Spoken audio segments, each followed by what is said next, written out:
Hey, physics students, we're looking at force scenarios in 2 dimensions. So we already looked at a lot of force situations in 1 dimension. We pushed a box along a surface and we saw that there was an applied force. Oftentimes there was friction acting backwards.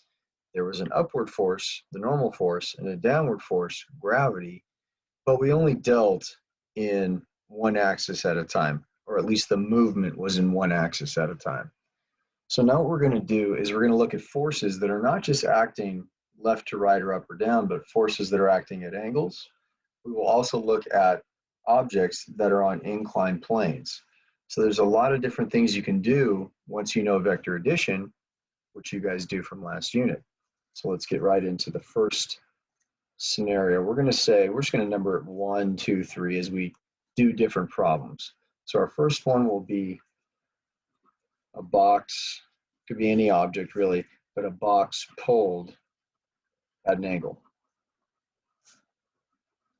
And this will be a good review of F net equals ma, of that friction equation. Do you remember the friction equation? It was equal to mu, which was the coefficient of friction, times the normal force.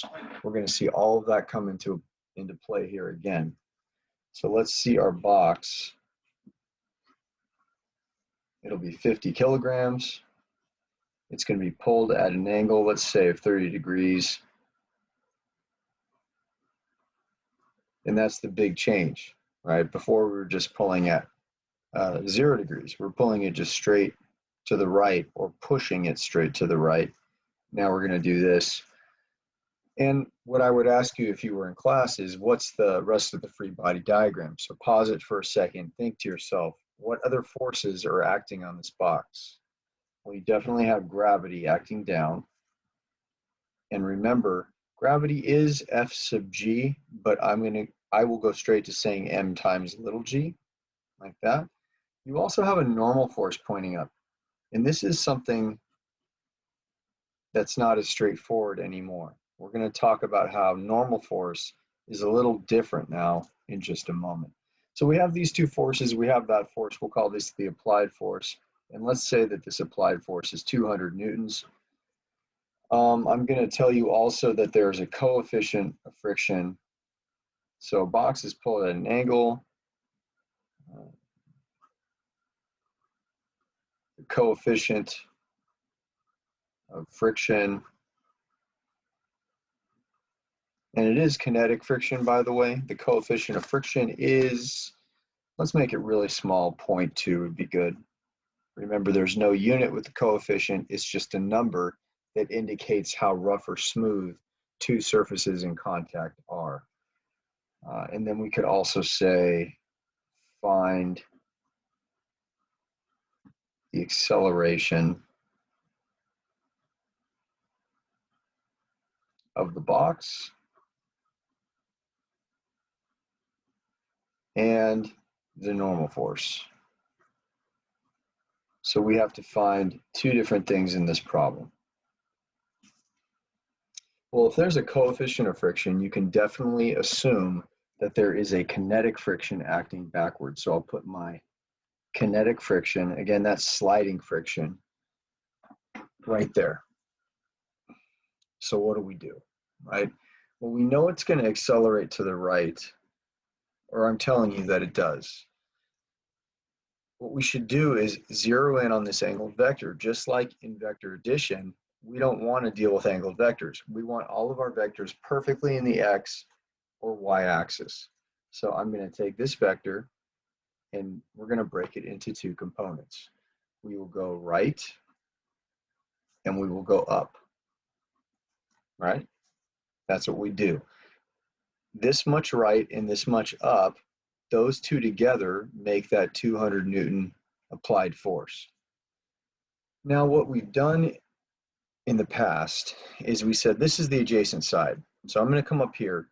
I just want you to watch this. Don't do this with me. Just watch this. What we've done in the past is we said, okay, I want to find the adjacent side. Right?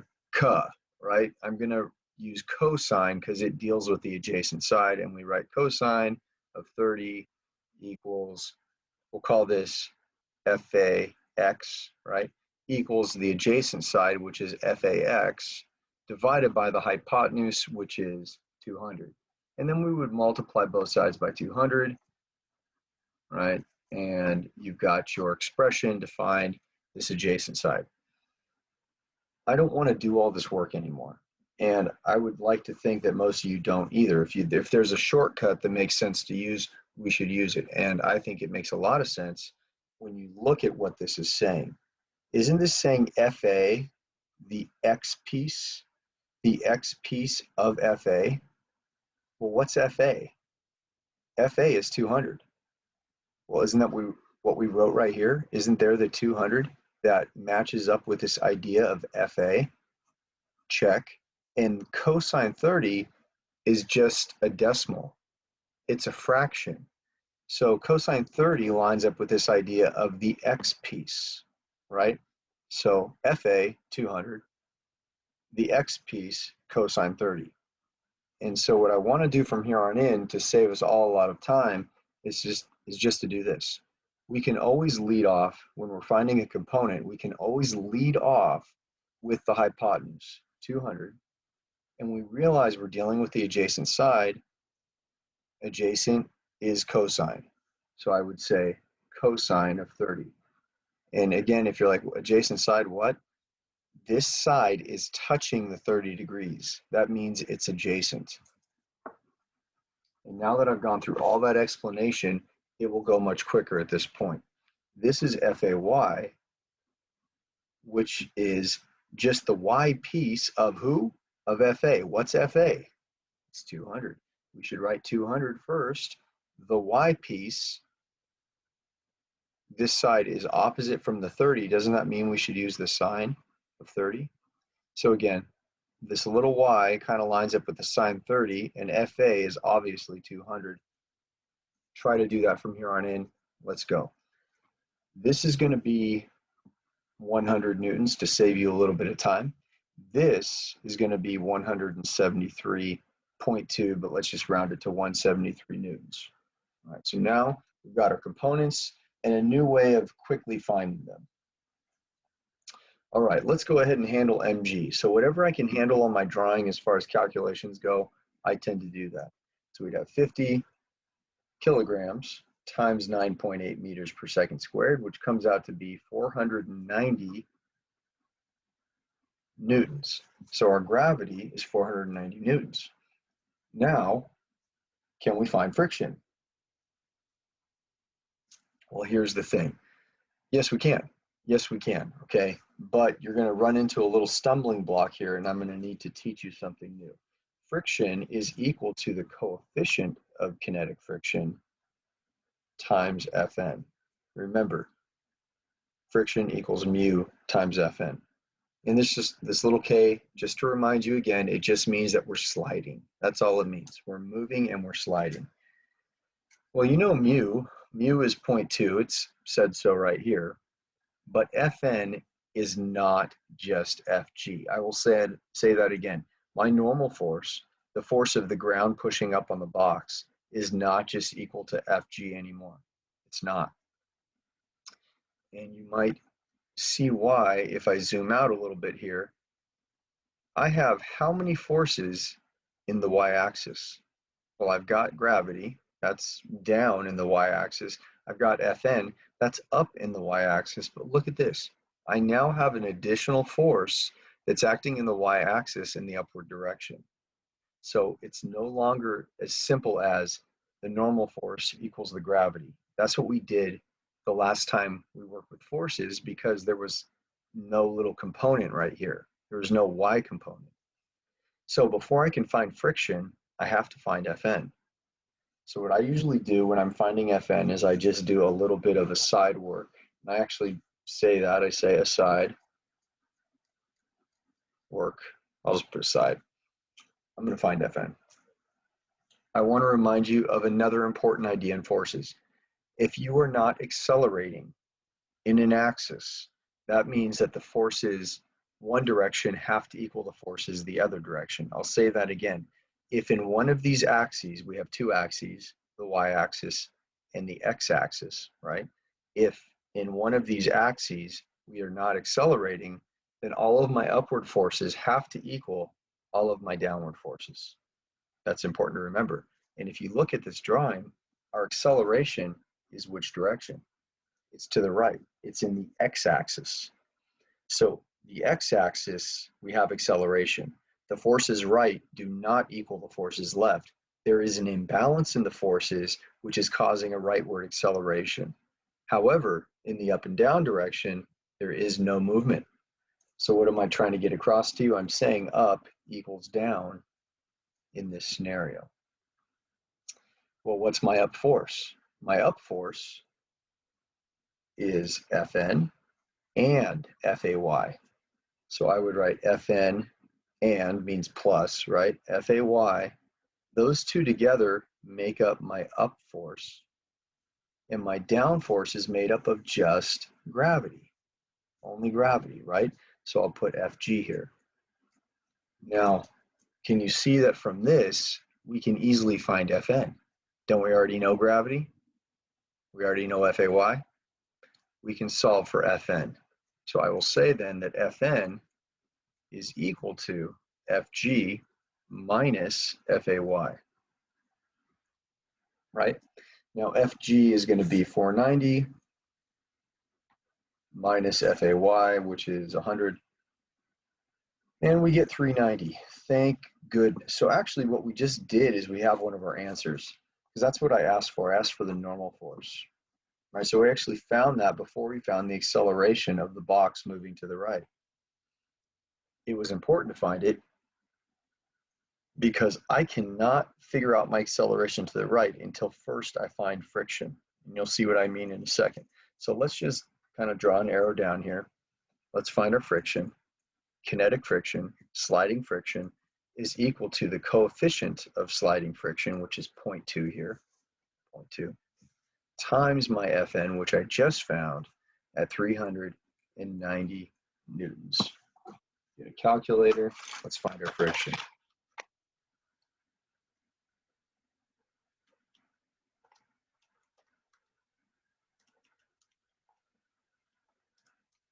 And we have 78, nice even answer, 78 newtons acting back this direction.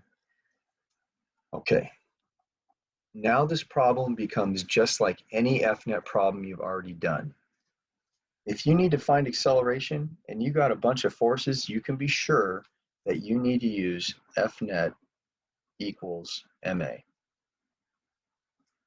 right? Now remember, this equation is being written for which axis? It's being written for the x-axis only. We already handled the y-axis right here, right? So this is strictly for x forces and only x forces. So what forces are acting in the x-axis? How about Fax at 173? How about friction at 78? Who's the dominant force? Clearly, Fax is the dominant force, so I will lead with that. I'll write Fax minus kinetic friction equals mass times acceleration. From here, we could just divide both sides by m. We've got a ready-made equation for our acceleration. So I'm just going to continue my chain of equality. That's what we call it when we just keep setting stuff equal. My acceleration is equal to Fax, which is 173, minus Fk, which is 78, all divided by my mass, which is 50 kilograms. There we go. So now we just got to plug that in a calculator and we're done with this problem. The next one will go faster. I had to teach you some new things for this one to work out for us. 1.9, a very reasonable answer, so we know we didn't get something crazy like 300. So acceleration is 1.9 meters per second squared. And if you're wondering, and I know you're totally wondering, how in the world did we get meters per second squared? I want to remind you that a Newton is a kilogram meter per second squared. That's what this is by definition. And that was all divided by what? A kilogram. So your kilograms cross out and look at that. We have meters per second squared. So that's a great review of a lot of ideas. And it's a good example of how we can now use vector addition to make our force problems, let's just say it, harder, right? Why do we need to make these harder?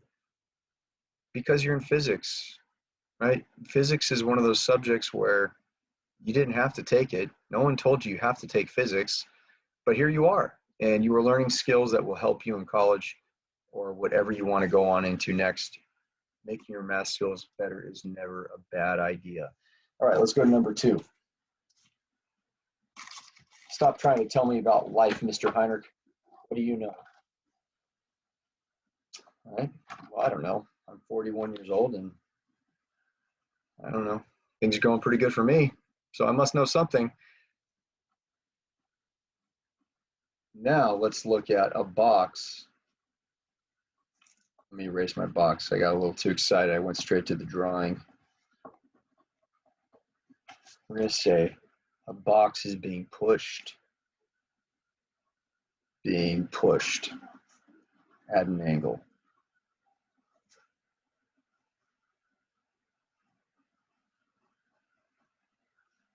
We're going to use the same exact values just to show you the counterpoint between pushing at an angle and pulling at an angle. So I'm going to put here mu k is 0.2. Give me a second.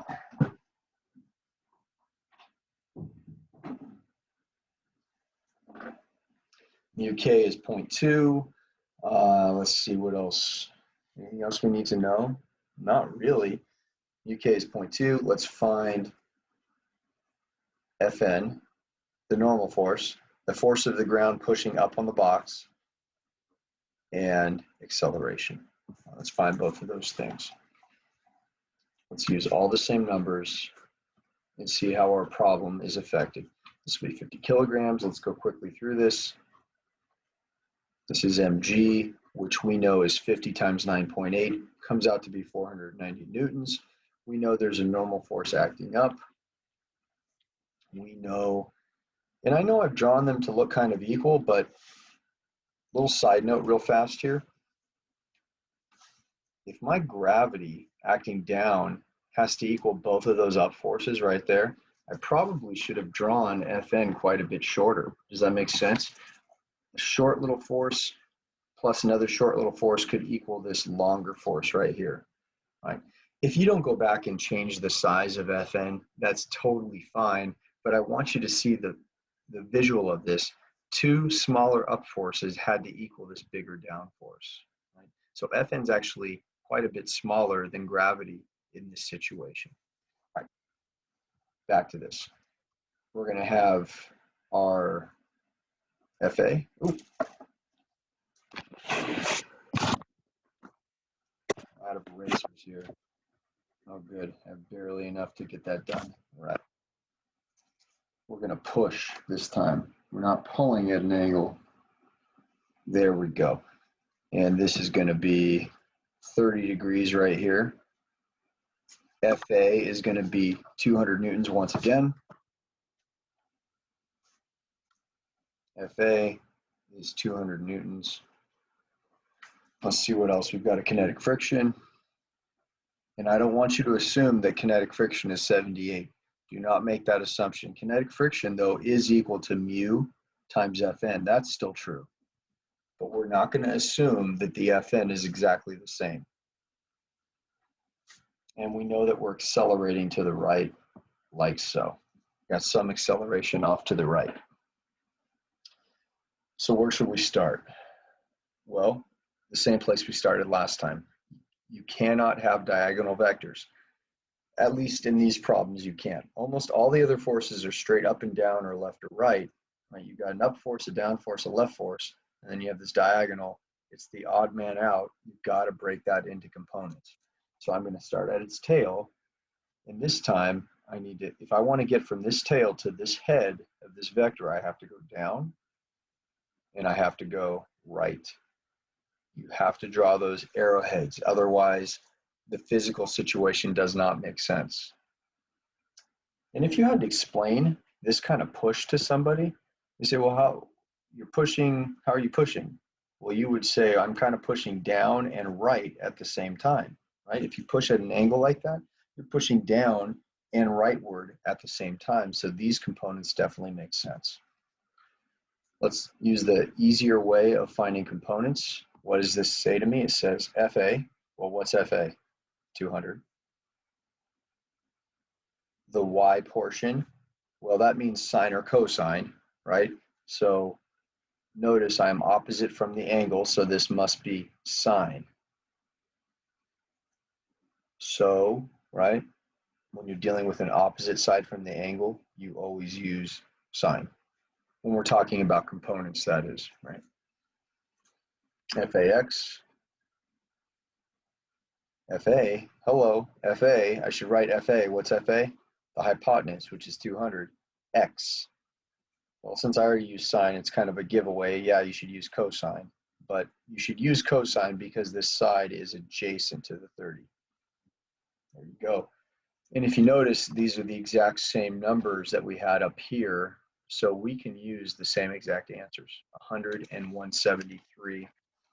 So I'm going to say FAY is 100, and FAX is 173, like that.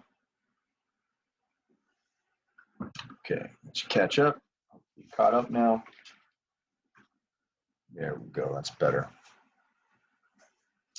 All right, what are we doing again? We're finding Fn.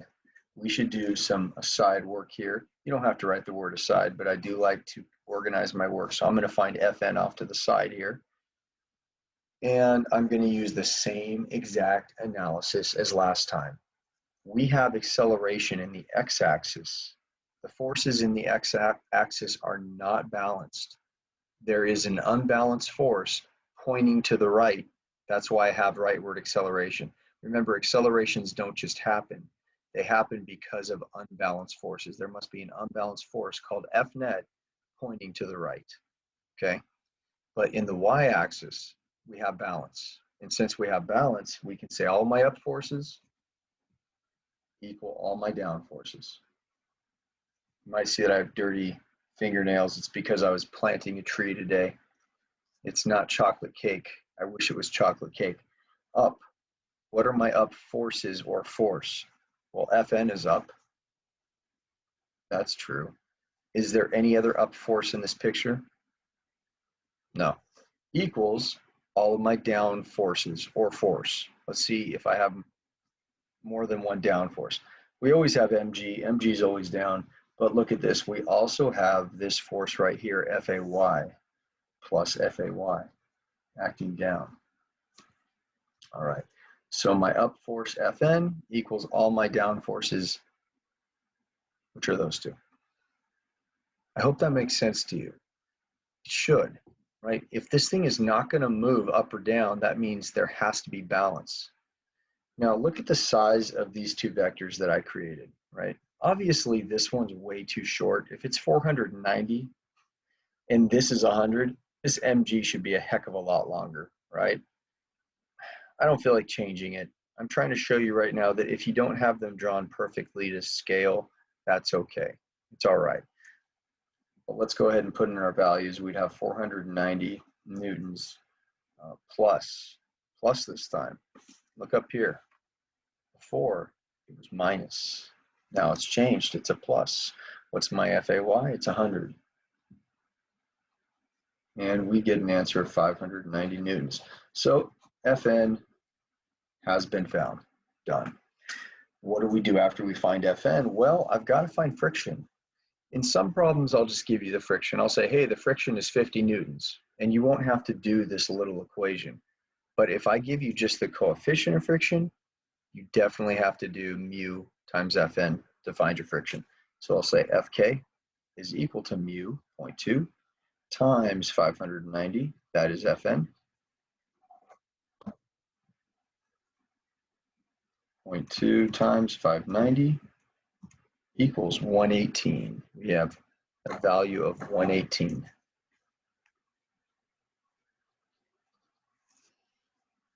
I wasn't asking to find friction, but I could not find my acceleration yet because you have to be able to identify the value of all your forces in the x-axis. I know my right force, my rightward force is 173, but my leftward force I did not know yet, but now I do. It's 118.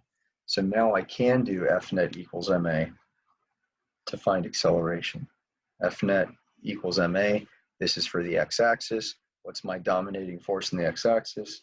It's 173 newtons, just like it was last time, by the way, right? Wasn't it 173 before? Minus, but this time the friction is greater at 118, equals my mass, which is 50. And here I didn't generically solve first, but that's okay. We can do it like this. We'll divide both sides by 50. Divide both sides by 50. Let's get our answer.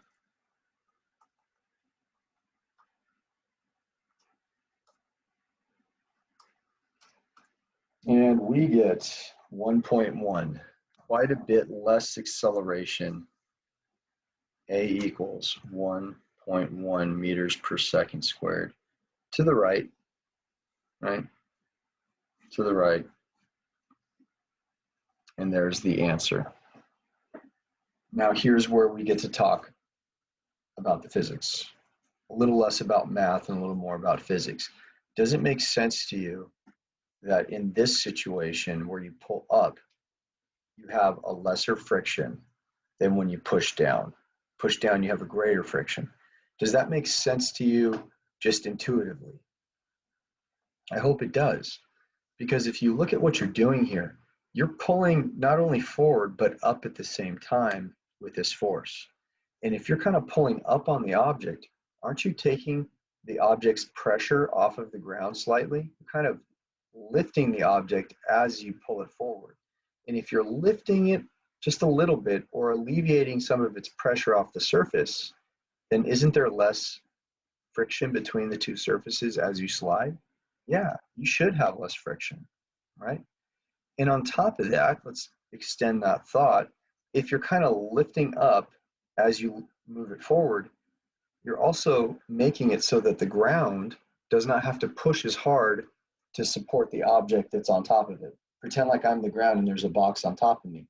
If someone's lifting up on the box, I don't have to push as hard upward anymore. My Fn, if you look back here, was only 390. Now let's counterpoint that to this one. Everything changes. You are pushing it right, but at the same time, you're pushing down on it as you push it right with this angled force. So let's look at those two ideas again. If you're pushing down, you're really making that object contact the surface. And if you're going to move it forward, there's a lot more friction between the ground and that object. You should have a greater friction. And you're making that surface, my hand is the surface here, you're making that surface have to push back harder to support the object that's being pushed down into it.